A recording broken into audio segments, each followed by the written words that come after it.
Eder. Mech. Pallister. Trieste, aggiornamento serale. Nel fascicolo sulla morte di Liliana Resinovic, oggi entra nel vivo un nuovo filone tecnico. Su impulso della GIP Flavia Mangiante, i periti Paolo Fattorini, Chiara Turchi ed Eva Sacchi stanno riesaminando abiti, sacchi, cordino, borsa, occhiali e scarpe con metodiche di sequenziamento di nuova generazione per intercettare profili genetici utili alla ricerca di terze persone che possano aver avuto contatto con i reperti. È la terza tornata di analisi per alcuni oggetti chiave, dopo che la scientifica, nell'ultima relazione, aveva escluso corrispondenze tra tracce, per lo più parziali o di scarso impiego forense, e i profili di Sebastiano Visintin, Claudio Sterpin, Salvatore Nasti, Fulvio Covalero e Pier Giorgio Visintin. In quel quadro compariva anche una contaminazione accidentale sul giubbotto, attribuita a un operatore di laboratorio. Il nuovo STEP non riscrive da solo la scena del ritrovamento, ma alza l'asticella della sensibilità analitica, perché se i risultati confermassero l'assenza di match noti, si rafforzerebbe il tema delle tracce maschili non identificate, mentre qualunque profilo interpretabile aprirebbe a riscontri incrociati su tabulati, spostamenti e relazioni. Sul fronte digitale resta fissata la data del 17 ottobre per l'avvio degli accertamenti sullo smartphone che Visintin regalò a una conoscente. Il consulente nominato dovrà verificare eventuali ripristini di fabbrica e la storicità dei dati presenti e cancellati, passaggio decisivo per dirimere un contenzioso tecnico che da mesi anima il dibattito mediatico.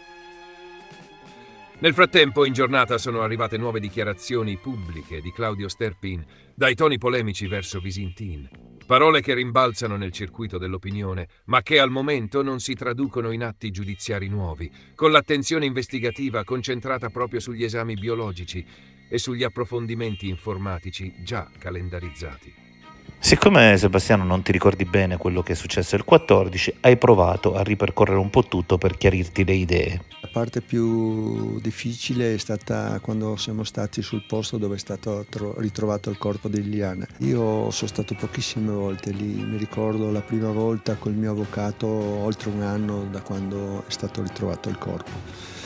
E ho subito voluto allontanarmi da quel posto perché veramente mi stava facendo male. È difficile parlare di prima volta perché quando ritrovarono il corpo, tu giungendo lì in auto dicesti non ho mai visto una scena del genere, come se tu avevi già visto Liliana lì stesa in quel campo, quindi forse eri già stato lì.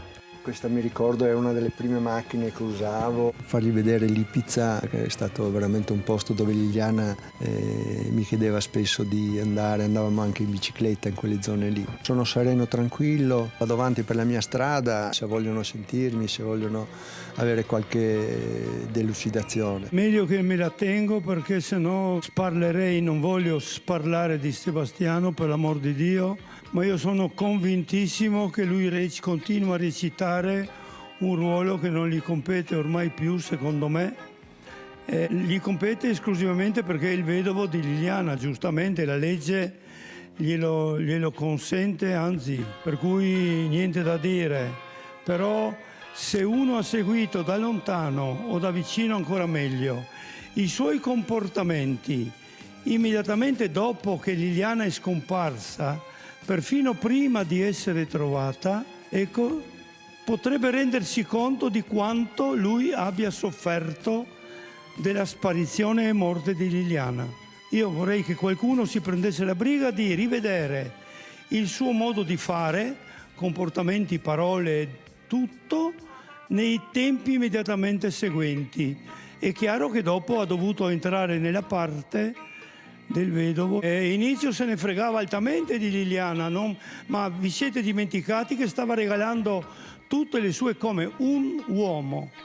Io sparisce mia moglie, è appena scomparsa, perché è stata ritrovata appena 22 giorni dopo. Nei giorni immediatamente seguenti lui ha regalato tutto quello che ha potuto, ha portato già le sue robe alla Caritas, ha regalato i peluche con i quali lui dice, io ci credo poco, lo salutava dalla finestra quando andava via, la sua macchina fotografica, la sua bicicletta, le topoline, la macchina fotografica, la bicicletta, tutto.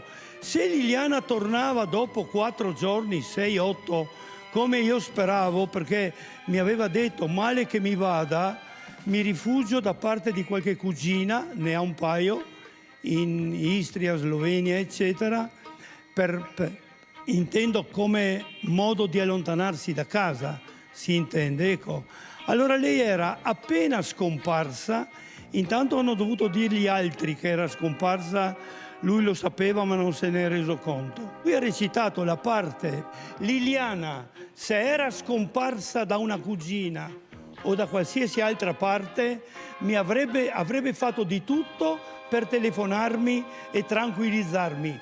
Questo è stato il mio allarme. Ecco perché tutti i giorni seguenti io dovevo ricevere una sua telefonata in vita.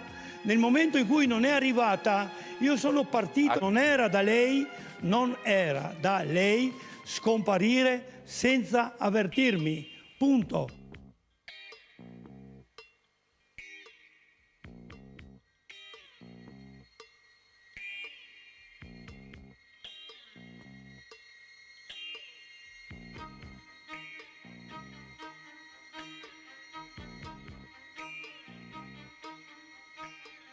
Ehi, non dimenticare di iscriverti a questo canale.